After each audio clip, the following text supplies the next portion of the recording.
Oke, assalamualaikum warahmatullahi wabarakatuh, teman-teman. Gimana kabarnya? Kita balik lagi dalam aktivitas perkuliahan yang kita lakukan secara belajar mandiri, di mana teman-teman masih mempelajari mengenai B2B marketing ya atau pemasaran B2B.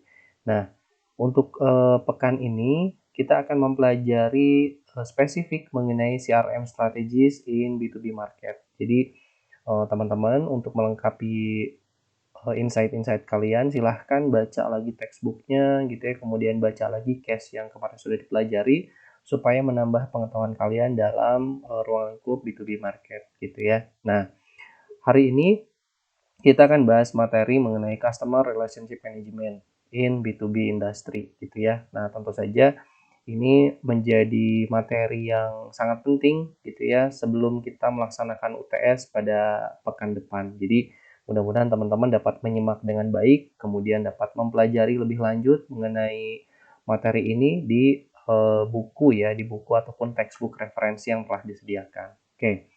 Nah, seperti kita ketahui, teman-teman, yang namanya profitabilitas itu merupakan unsur yang sangat penting bagi kegiatan bisnis, mau di B2C ataupun di B2B.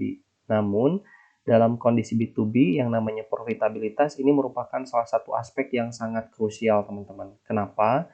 Karena dalam industri B2B yang namanya profitabilitas itu menjadi hal yang sangat penting. Kalau dalam B2B manajer-manajer B2B sudah banyak mengeluarkan uang dan banyak mengeluarkan sumber daya untuk aktivitas B2B gitu ya. Jadi pengeluaran manajer B2C dan B2B akan lebih banyak pengeluaran yang dilakukan oleh manajer B2B gitu ya. Jadi profitabilitas sangat penting dalam B2B supaya cash flow-nya dapat berjalan dengan lancar gitu ya, karena mereka mengeluarkan SD sumber daya manusia sangat banyak, jadi harus cepat juga dapat masukan supaya mereka bisa putarkan dengan aktivitas-aktivitas yang lain. Nah, begitu ya. Nah, kemudian saat ini dalam ruang lingkup bisnis yang menjadi penting itu adalah aspek yang namanya relationship, teman-teman ya. Di sini ada yang namanya digambarkan dalam CRM di tengah ini sebagai pondasi yang sangat kuat. Nah, ketika kita sudah memiliki yang namanya relationship marketing, customer relationship marketing, ini akan menjamin terjadinya sirkulasi aktivitas bisnis dari marketing, sales, kemudian distribution, kemudian ada supporting condition dan lain sebagainya. Karena adanya CRM itu menjadi salah satu pondasi yang sangat kuat. Kenapa? Karena yang namanya relationship ini menjadi salah satu modal. Minimal dengan kita memiliki relationship yang baik, baik dengan customer, dengan supplier, dengan partner, itu akan menjamin keberlangsungan usaha kita tetap berjalan. Gitu ya, karena kita nggak bisa ngejamin, kalau misalkan kita nggak punya relationship yang bagus dengan customer, kita nggak bisa ngejamin sampai kapan customer berada dalam jangkauan kita. Bisa saja kalau misalkan kita tidak mempunyai relationship yang bagus dengan customer, customer bisa setiap saat beralih kepada supplier ataupun vendor-vendor yang lain begitu ya. Jadi yang namanya CRM merupakan hal yang sangat penting dalam aktivitas bisnis mau di B2B ataupun B2C. Kemudian khususnya untuk B2B CRM ini perlu sekali diterapkan supaya mempercepat terjadinya profitabilitas, sirkulasi profitabilitas dalam industri B2B market gitu ya. Nah, di sini teman-teman sebelum cerita lebih lanjut mengenai materinya, ada sebuah kasus yang diceritakan dalam textbook Hard and Speh mengenai bagaimana perusahaan Cisco ini mengelola hubungan pelanggan dengan baik gitu ya. Nah, Cisco ini adalah sebuah perusahaan perusahaan telekomunikasi di Amerika gitu ya. Dia sangat sekali mengedepankan strategi customer relationship management gitu ya. Mereka menyediakan kotak pelanggan, kotak layanan pelanggan. Namun yang mereka buat adalah kotak layanan pelanggan yang dibuat secara voice note ataupun video recording gitu ya. Biasanya kan melalui kotak surat aja gitu ya, kotak surat, ada kotaknya, kemudian kita customer itu nulisin keluhannya, masukkan ke kotak surat atau by email. Tapi Cisco nggak mau, ya. Dia bikin yang namanya layanan pelanggan itu dari voice note, rekaman suara ataupun rekaman video gitu ya. Nah, sengaja manajer pelayanannya itu ingin seperti itu karena ingin dia merasakan atmosfer emosi dari customer-nya. Karena dia bilang kalau misalnya kita melalui email, kita nggak bisa merasakan gitu ya, customer kita seperti apa gitu ya pada saat menyampaikan keluhan, berbeda dengan video ataupun melalui voice note. Kan terdengar dari suaranya, terlihat dari raut wajahnya, dan lain sebagainya. Itu mereka tangkap, mereka capture untuk mengembangkan sebuah layanan hubungan yang lebih baik dengan pelanggannya. Nah, itu yang dilakukan oleh Cisco. Perusahaan-perusahaan besar yang bergerak di bidang B2B juga sampai melakukan seperti itu. Mereka melakukan layanan seperti layanan virtual ya, gitu, untuk melayani customer secara langsung supaya bisa merasakan emosi ataupun feels daripada customer. Nah, itu menggambarkan betapa pentingnya yang namanya relationship antara perusahaan dengan customer, begitu ya. Oke, berikutnya kita coba awali mengenai yang namanya relationship marketing. Tadi di awal sudah disampaikan bahwa yang namanya relationship marketing, nah ini merupakan sebuah landasan era bisnis baru.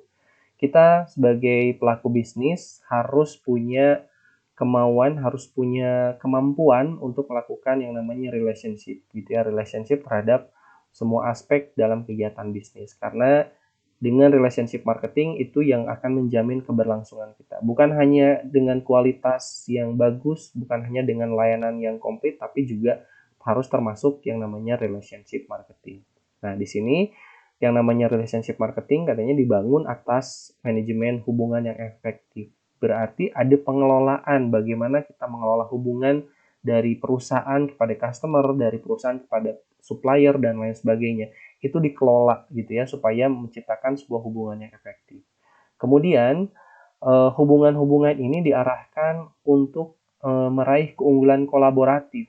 Jadi dua-duanya saling menguntungkan, dua-duanya saling memberi, dua-duanya saling menerima, sehingga menciptakan berbagai inovasi-inovasi dari terjadinya hubungan tersebut, gitu ya. Nah, kemudian antar perusahaan telah menjadi mitra yang baik dengan saling mengerti dan menciptakan hubungan yang superior. Dan ketika relationship marketing ini dilakukan, ternyata itu sudah merupakan sebuah aset yang sangat berharga bagi perusahaan, gitu. Nah, ini adalah ruang lingkup era bisnis baru saat ini, teman-teman, yang sangat mendepankan yang namanya relationship marketing. Makanya muncul istilah-istilah sekarang yang namanya customer intimacy, customer relationship marketing, ataupun apapun lah bentuknya, yang dalam bentuk adalah pengelolaan hubungan, gitu ya, hubungan pelanggan, hubungan stakeholder, dan lain sebagainya. Oke, berikutnya akan kita cek apa sih sebetulnya relationship marketing dari sudut pandang teori, gitu ya. Dalam buku disebutkan bahwa yang namanya relationship marketing ini adalah centers on all activities directed toward establishing, developing, and maintaining successful exchange with customer and other constituent. Oke, berarti di sini ada dua hal penting nih. Yang pertama adalah ketika melakukan relationship, kita tidak hanya terhadap customer nih, gitu ya. Ternyata betul, memang yang namanya relationship itu harus kita lakukan terhadap semua pihak, bukan hanya customer. Memang di sini customer disebutkan pertama. Ya, betul, customer adalah raja. Kita harus melakukan relationship yang baik terhadap customer. Tapi selain customer juga ada yang namanya other constituent, gitu ya. Ada yang namanya stakeholder, gitu ya. Hubungan terhadap stakeholder juga harus kita kelola. Kita harus coba menciptakan hubungan yang baik dengan stakeholder, karena bisnis kita berkaitan dekat dengan mereka, dengan stakeholder, gitu ya. Nah, kemudian apa sih kontennya relationship marketing itu? Apa kontennya relationship itu? Yang pertama, kontennya adalah establishing. Nah, di sini yang dimaksud establishing adalah kita memiliki inisiasi, kita memiliki gagasan awal, kita ingin menciptakan sebuah hubungan yang baik, good relationship. Ada yang namanya inisiasi. Kemudian ketika setelah ada respon dari partner kita lanjut ke dalam develop, gitu ya. Kita kelola gimana yang namanya relationship ini supaya bisa berjalan beriringan, sama-sama saling menguntungkan.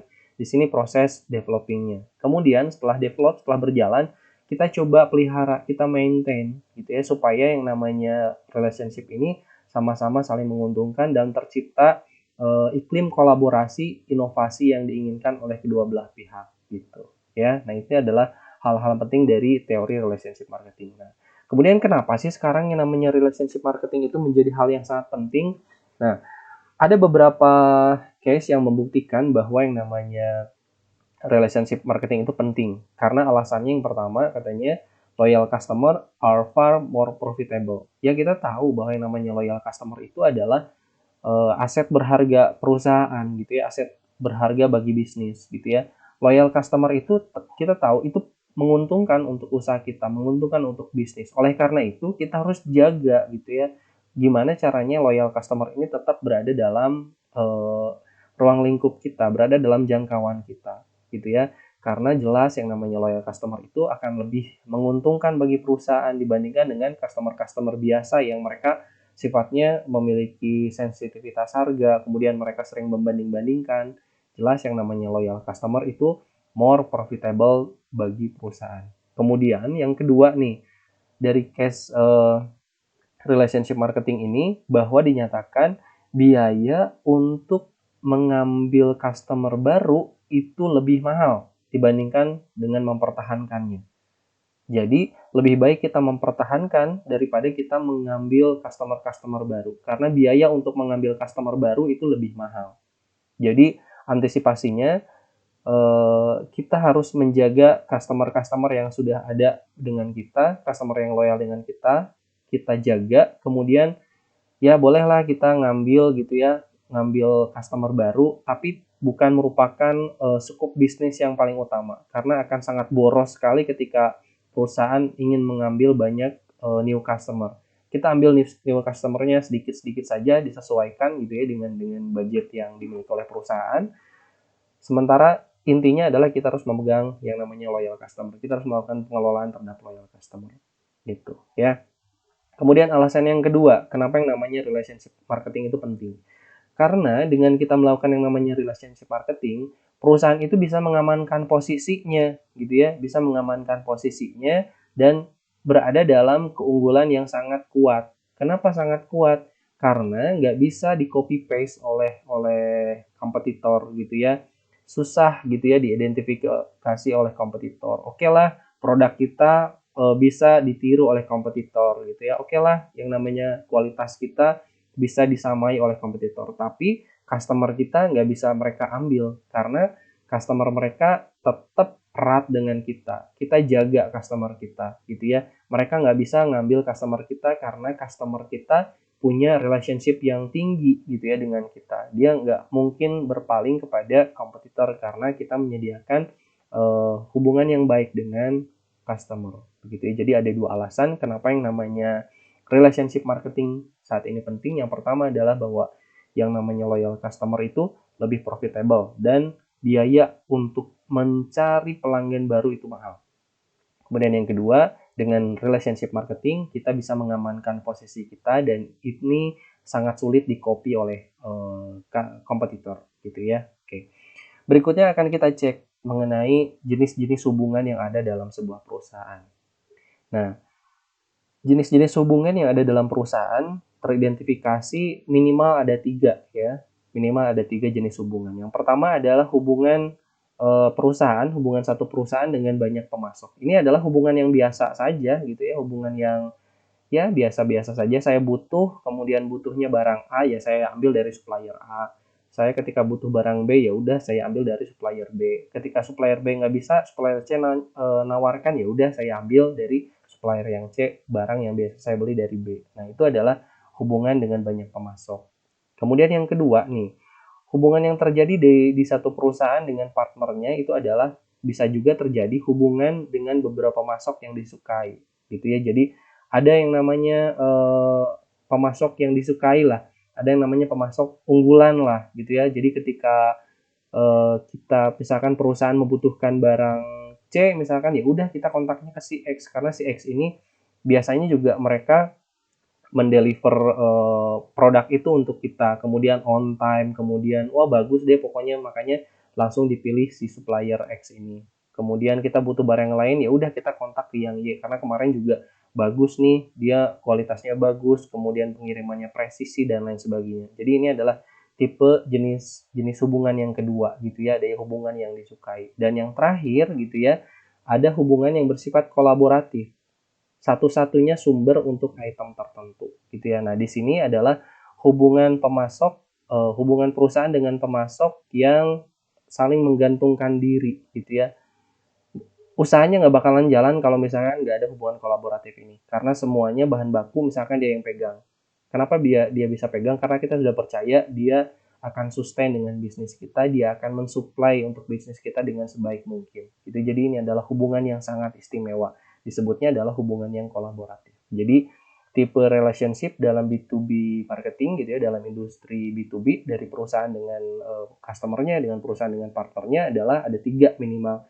Yang pertama adalah hubungan yang biasa, hubungan perusahaan dengan banyak pemasok, hubungan yang plural aja gitu, bukan yang umum gitu. Kemudian yang kedua adalah hubungan yang agak spesial. Dan yang ketiga adalah hubungan spesial gitu ya. Nah, kalau misalnya kita bandingkan dengan B2C mungkin perusahaan juga kan sering mengkategorikan ya, oh ini adalah nasabah ataupun customer yang biasa-biasa saja. Makanya layanan yang disediakan ya udah biasa aja standar. Kemudian ada yang namanya nasabah kelas menengah, misalkan ya.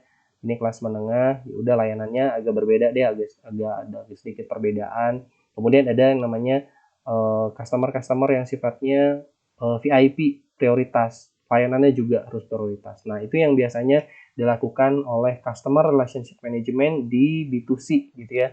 Membagi klaster mana yang namanya segmen customer biasa, mana yang namanya segmen menengah, dan mana yang namanya segmen VIP. Nah, begitupun dalam B2B gitu ya.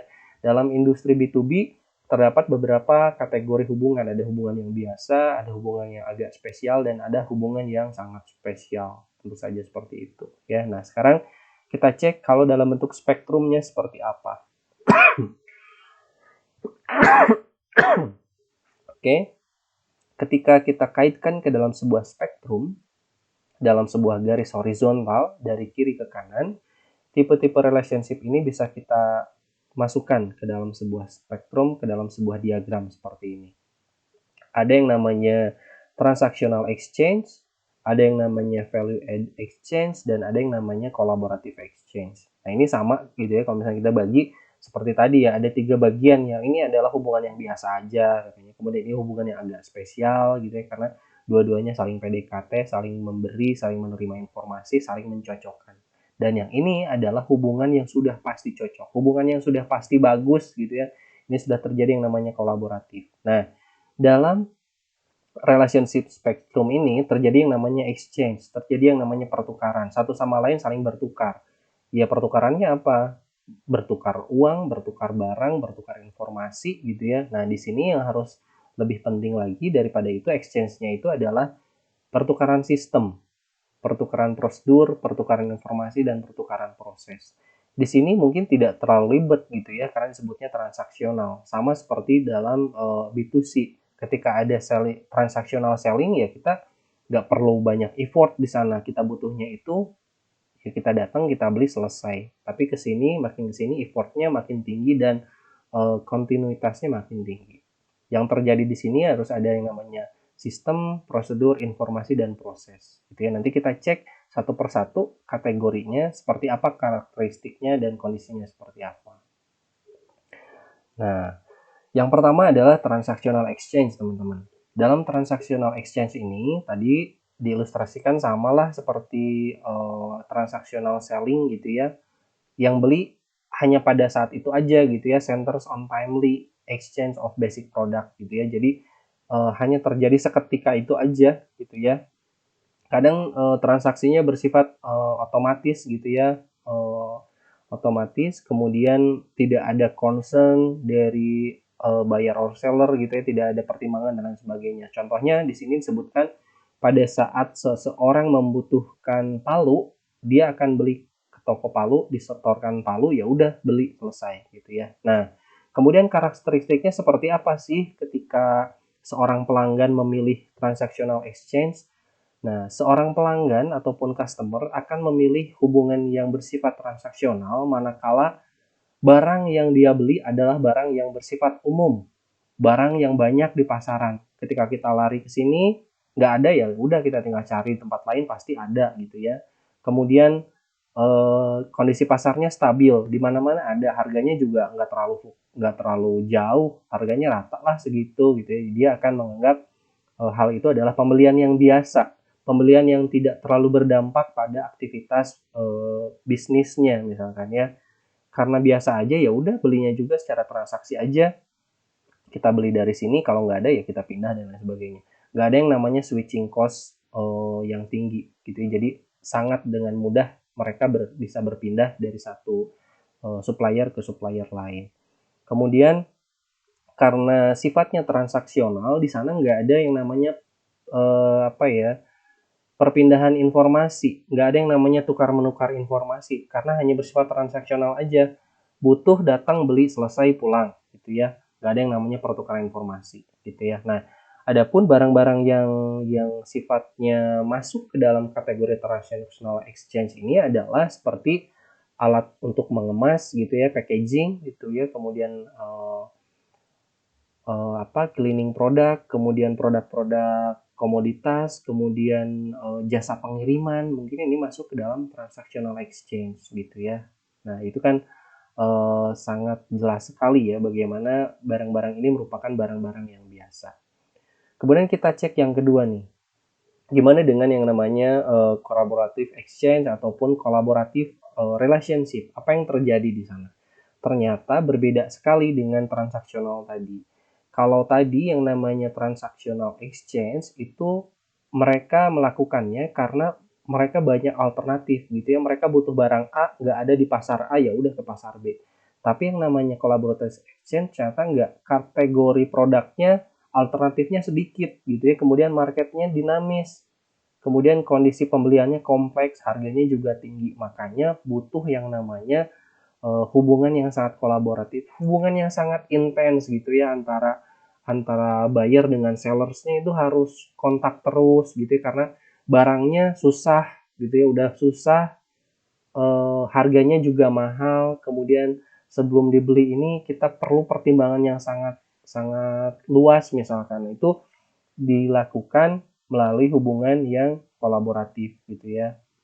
Kemudian karena sifatnya kolaboratif, maka di sana akan terjadi yang namanya pertukaran informasi yang sangat intensif gitu ya, pertukaran informasi yang sangat rutin, baik secara operasional ataupun secara teknis gitu ya.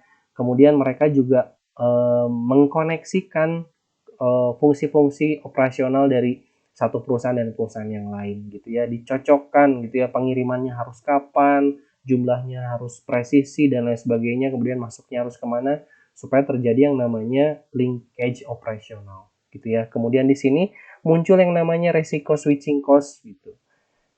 Kita akan susah lagi mendapatkan yang namanya supplier gitu ya. Kita akan mendapatkan supplier yang mungkin agak berbeda, harganya juga berbeda. Di sini akan terjadi yang namanya resiko switching cost gitu ya.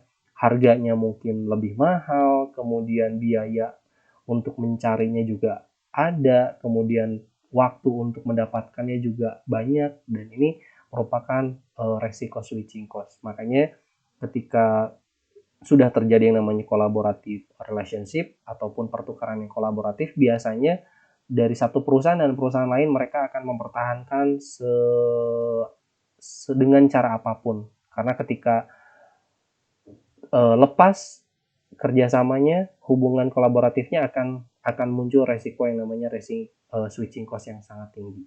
Nah, dalam collaborative exchange ataupun collaborative relationship ini, kunci utamanya adalah kepercayaan gitu ya. Kunci utamanya adalah kepercayaan dan satu sama lain saling memenuhi kebutuhan, satu sama lain saling percaya diri sebagai partner bisnis satu sama lain gitu ya. Nah, contohnya misalkan industri B2B yang melakukan collaborative exchange ini, contohnya seperti perusahaan laptop mungkin ya, laptop Dell dengan Intel gitu ya, mereka sudah melakukan collaborative exchange, kemudian Asus dengan AMD dan lain sebagainya. Itu kan contoh hubungan yang sangat dekat, sangat kolaboratif gitu ya. Dell nggak bahkan bisa dijual kalau misalkan nggak ada Intel di dalamnya. Kemudian Asus Gaming nggak mungkin bisa dijual kalau misalkan prosesornya bukan AMD dan lain sebagainya. Gitu ya, itu adalah contoh dari collaborative exchange. Kemudian yang berada di klaster tengah-tengah bagaimana? Ternyata yang berada dalam klaster tengah-tengah tadi gitu ya, ini masuknya adalah ke dalam kategori value added exchange ya. Kita coba cek gambarnya. Ya, ini adalah tadi yang pertama transactional exchange, kemudian yang kedua collaborative exchange, dan yang tengah adalah value added exchange gitu. Nah, gimana kondisi dan karakteristik dalam klaster tengah tersebut? Ternyata katanya value added ini berada di antara, ya betul ya, berada di antara transactional exchange ataupun transactional relationship dengan collaborative exchange gitu ya. Nah, yang ini ibaratnya misalkan kita sebagai penjual gitu ya, sebagai penjual mau menjual barang, nggak apa-apa deh saya murahin dikit supaya dapat pelanggan baru gitu ya, nggak apa-apa deh saya jual dikit, nggak apa-apa deh saya effort dikit supaya dapat langganan baru gitu ya, nggak apa-apa deh turunin dikit supaya penglaris. Nah, mungkin teks di lapangannya seperti itu. Nah, yang harus dilakukan dalam klaster pertengahan ini, dua-duanya itu harus saling PDKT gitu ya, harus saling melakukan additional service, melakukan tambahan layanan gitu ya. Oh, ternyata partner saya yang ini partnernya sih potensial gitu ya, kemudian kayaknya bagus banget kalau misalnya kita kolaborasi, dia membutuhkan layanan lain, ya udah kita create lagi gitu ya, kita create, kita berikan ke dia, responnya gimana gitu. Dua-duanya harus sama-sama adding additional services gitu ya. Kemudian yang kedua, harus melakukan customize to meet the buyer's needs. Jadi satu sama lain juga harus mengerti kira-kira service yang di custom tadi seperti apa supaya lebih pas gitu ya. Kemudian setelah melakukan customize service, dua-duanya harus menciptakan insentif untuk menciptakan sebuah repeat business. Dua-duanya harus menciptakan sebuahnya, kalau misalkan kita kerjasama, ini loh manfaatnya, harus sama-sama saling menunjukkan gitu. Ketika value added exchange ini dilakukan, akan sangat mungkin sekali masuk ke dalam kategori kolaboratif exchange ataupun kolaboratif relationship. Kemudian berikutnya, ini adalah kategori dari ininya ya, kategori dari spectrum of buyer-seller relationship. Ini ada transaksional, kemudian di sebelah kanannya ada collaborative exchange. Ini karakteristiknya, yang pertama adalah dari alternatifnya. Kalau transaksional itu banyak alternatifnya, tapi kalau kolaboratif sedikit. Kemudian supply market dynamism-nya di sini stabil, dan ini adalah tidak stabil ya. Kemudian important of purchase-nya, kalau transaksional tadi disebutkan low gitu ya, low, nggak ada ya tingkat kepentingannya rendah lah. Tapi kalau misalkan kolaboratif tingkat kepentingannya tinggi, kalau dia nggak ada, kita nggak bisa jual produk kita gitu, ibaratnya seperti itu.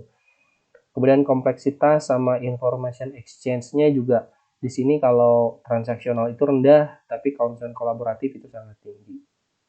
Kemudian operational linkage-nya di sini nggak ada gitu ya, terbatas atau bahkan nggak ada, karena nggak ada pertukaran informasi gitu ya, nggak saling membutuhkan. Kalau misalnya nggak ada, ya udah kita cari ke supplier yang lain gitu ya. Tapi kalau misalnya dalam kolaboratif ini, yang namanya operational linkage-nya ekstensif, satu sama lain saling berkoneksi begitu ya. Kemudian ini nature of relationship, ini sebetulnya rangkuman dari apa yang tadi telah disampaikan di awal ya teman-teman. Teman-teman bisa baca lagi, nanti bisa dilengkapi lagi, kemudian bisa di-compare dengan bahan bacaan yang dari textbook, sehingga kalian bisa dapat jelas gimana sih perbedaan dari transactional, value added, sama kolaboratif gitu.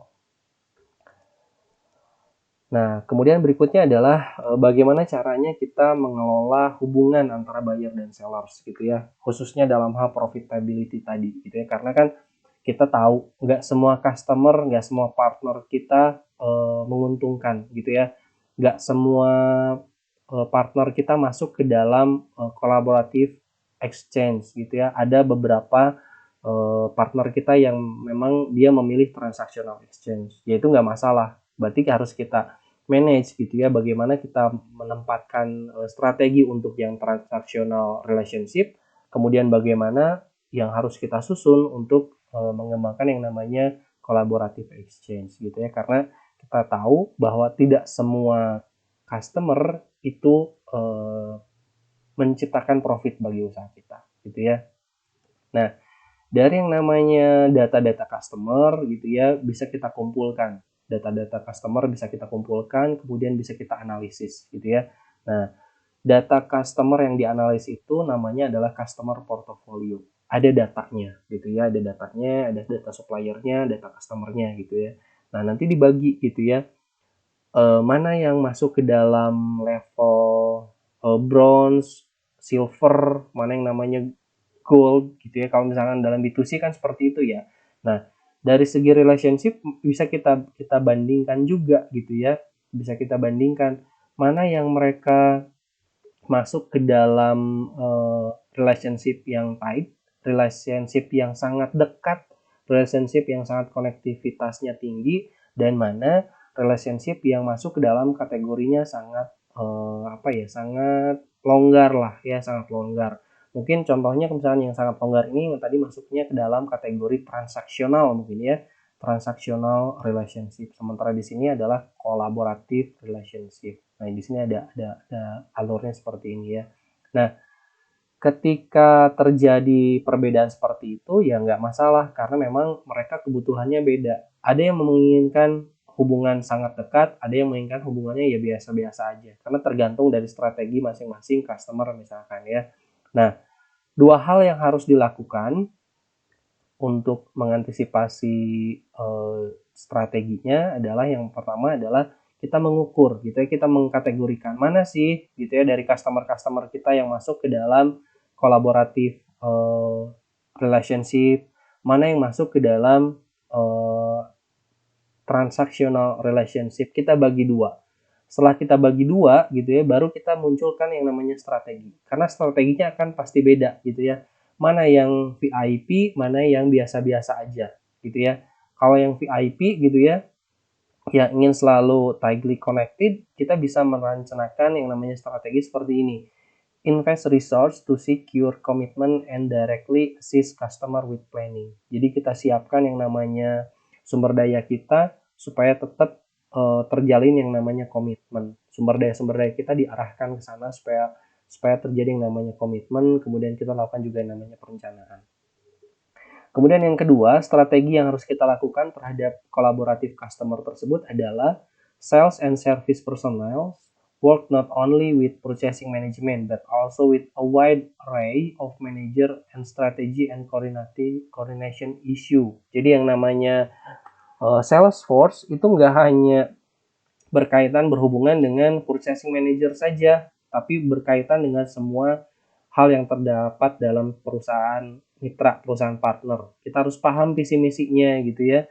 Salesforce-nya harus paham visi perusahaan itu apa, kemudian arahnya apa. Berarti yang harus kita tawarkan adalah hal-hal yang sesuai dengan visi perusahaan, hal-hal yang sesuai dengan misi dari partner-partner kita. Kemudian kita juga siapkan yang namanya linkage operational tadi gitu ya. Information sharingnya harus dalam kondisi yang tinggi, mekanisasinya harus bagus gitu ya. Sementara untuk customer yang berada dalam level transaksional gitu ya, customer yang biasa aja, berarti yang harus kita lakukan adalah menawarkan gitu ya attractive combination of product, price, and technical support and other benefit gitu ya, supaya mereka tertarik bukan hanya melakukan hubungan yang transaksional saja, tapi lebih dari hubungan transaksional.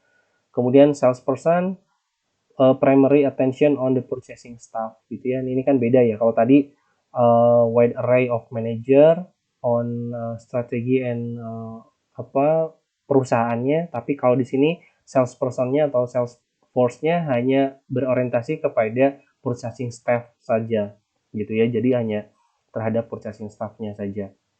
Di sini yang perlu kita ketahui kan perlu kita pahami bahwa yang namanya hubungan itu ketika hubungan sudah mengarah kepada hubungan yang saling menguntungkan, itu akan semakin bagus bagi usaha kita karena tidak akan banyak biaya yang terbuang, tidak akan ada yang namanya sumber daya yang terbuang sia-sia gitu ya, karena dua-duanya udah saling mengerti. Jadi sebaik mungkin yang namanya relationship dalam B2B itu harus mengarah kepada yang namanya kolaboratif. Kalau misalkan berada dalam level transaksional ya nggak masalah gitu ya, tapi harus kita coba arahkan menuju aktivitas-aktivitas relationship yang menuju kolaboratif supaya saling menguntungkan gitu ya. Nah, kemudian apa yang bisa kita tawarkan dalam relationship gitu ya? dalam relationship sendiri ada 3 hal yang bisa menjadi value yang kita tawarkan kepada partner kita. Yang pertama adalah inti yang bisa kita tawarkan, apakah produknya, apakah sistem pengirimannya gitu ya. Ini kan benefitnya ada yang namanya direct cost gitu ya, biayanya nggak akan terlalu mahal gitu ya, karena ketika kita punya hubungan ya udahlah, kita bisa mengefisiensikan waktu gitu ya, bisa mengatur waktunya gimana caranya supaya waktunya bisa pas gitu ya. Kualitas produk kita tawarkan, kemudian delivery-nya juga kita tawarkan secara presisi. Kemudian yang kedua yang menjadi value yang bisa kita tawarkan pada saat melakukan relationship adalah sourcing proses gitu ya, ada service support dan juga namanya personal interaction. Kita nggak bakalan susah lagi ketika membutuhkan teknisi tambahan dari perusahaan supplier karena ada yang bermasalah, ya kita tinggal kontak gitu ya, kita nggak perlu mengeluarkan biaya lagi, nggak perlu mengeluarkan biaya tambahan, kita tinggal kontak yang namanya suppliernya. Kemudian yang ketiga yang menjadi value creation-nya adalah customer operation. Gitu. Di sini ada yang namanya supplier, know-how, kemudian ada time to market. Di sini operation cost juga akan menjadi benefit, akan semakin efektif dan efisien. Jadi ini adalah 3 hal yang bisa kita tawarkan pada saat melakukan relationship gitu ya, sama-sama saling menawarkan kualitas yang baik, sama-sama menawarkan yang namanya presisi delivery, kemudian sama-sama menawarkan service support sampai kepada technical support gitu ya. Nah, tadi di awal gitu ya disebutkan ada yang namanya customer yang menguntungkan dan juga ada yang namanya customer yang tidak menguntungkan. Nah, kalau dalam industri B2B seperti apa yang dimaksud customer menguntungkan dan tidak menguntungkan? Nah, di sini customer yang menguntungkan dan tidak menguntungkan bisa kita bagi dari sini. Ada yang namanya high cost to serve customer sama low cost to serve customer. Yang namanya high cost tentu saja ini adalah customer-customer yang bisa kita layani tapi dengan biaya tinggi. Kalau misalkan dia dengan biaya tinggi, kemudian input ke kitanya kecil, ya berarti ini sangat merugikan. Tapi nggak masalah kalau misalkan high cost to serve-nya effort kita sangat besar, tapi dia juga feedback ke kitanya juga besar, berarti kan impas gitu ya, 50-50. Kita effortnya tinggi banget untuk melayani mereka, tapi mereka juga ngasih fee yang sangat tinggi buat kita. Berarti itu dalam posisi yang 50-50. Sekarang apa sih yang dimaksud dengan high cost to serve customer? Ini adalah customer-customer yang meminta custom product. Kemudian customer yang mengorder dengan jumlah sedikit, kuantitasnya sedikit. Kemudian unpredictable order arrivals. Mereka nggak bisa kita prediksi kapan mereka minta barangnya. Kemudian delivery-nya mereka minta custom. Kemudian sering sekali yang namanya terjadinya perubahan kebutuhan dalam delivery gitu ya. Mereka nggak bisa kita prediksi. Kemarin minta dikirimnya kapan, kemudian besok minta dikirimnya kapan, kita nggak bisa prediksi. Kemudian melakukan manual processing. Sementara ada juga customer-customer yang bisa kita layani dengan low cost gitu ya. Siapa mereka? Low cost to serve customer itu adalah customer yang mengorder produk-produk standar. Kemudian mengorder dengan kuantitas yang banyak. Kemudian kebutuhan mereka bisa kita prediksi. Mereka butuh barangnya kapan? Kita bisa prediksi. Kemudian standarnya delivery gitu ya. Delivery-nya standar gitu maksudnya ya. Di sini proses pengirimannya biasa saja.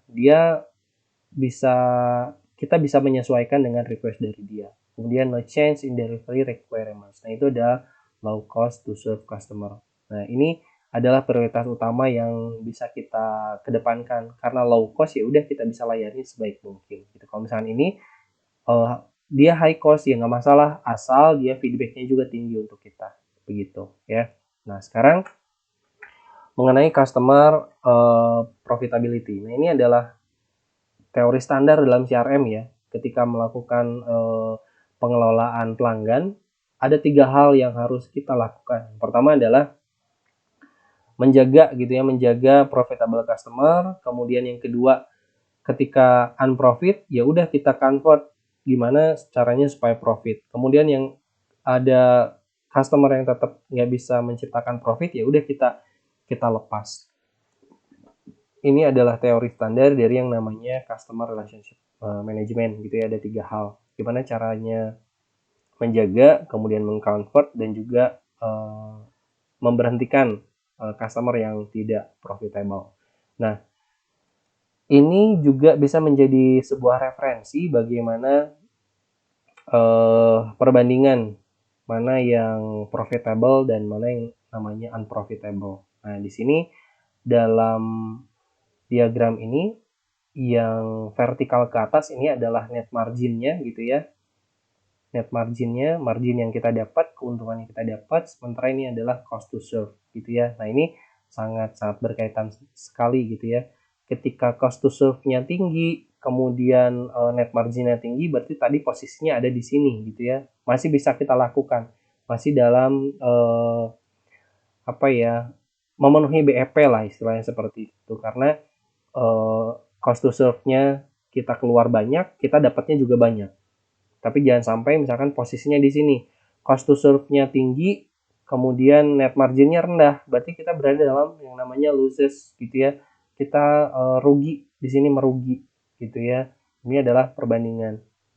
Kemudian ketika low cost to serve, kemudian high net margin realized, berarti di sininya ada strategi yang harus kita lakukan. Di sini ada passive, product is crucial, and good supplier match gitu ya. Ini ada beberapa karakteristik yang bisa kita jadikan rujukan bagaimana kita mengelola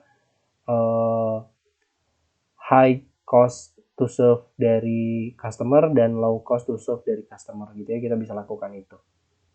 Nah, kemudian apa yang harus kita lakukan apabila kita menemukan customer yang unprofitable gitu ya? Ya, yang terjadi adalah ini ya, kita harus coba mendeteksi lah ya, low margin or high cost customer offer the most challenge for marketing managers gitu. Nah, di sini yang bisa dilakukan ketika kita menemukan low margin ataupun high cost customer, yang kita lakukan adalah start with way to reduce cost gitu ya. Kita kurangin biaya yang mungkin akan keluar banyak gitu ya, supaya kita nggak terlalu losses tadi, nggak terlalu dalam keadaan yang merugi. Kemudian next, work with customer to possibly change their action resulting in lowering cost or increasing profitability. Nah, itu yang bisa kita lakukan. Kemudian kalau misalnya kita nggak bisa convert gitu ya, customer ini ke dalam kondisi yang profitable, seperti apa? Ya mau nggak mau kita harus putuskan hubungan karena dia sudah nggak menguntungkan lagi untuk kita, sudah nggak bermanfaat lagi untuk kita. Tapi biasanya dilakukan dengan cara yang ini ya, biasanya dilakukan dengan cara yang koordinasi yang sangat baik sekali, sehingga tidak menimbulkan yang namanya perseteruan dalam satu partner dengan partner yang lain gitu ya. Oke teman-teman, itu yang bisa saya sampaikan dalam aktivitas pengantar dalam mata kuliah Customer Relationship Management, khususnya di B2B industry ya. Teman-teman silahkan baca lagi materi-materi yang sudah disampaikan sebelumnya, kemudian textbooknya dibaca lagi supaya mendapatkan pemahaman yang semakin bagus dalam mata kuliah B2B Marketing. Terima kasih atas perhatiannya. Assalamualaikum warahmatullahi wabarakatuh.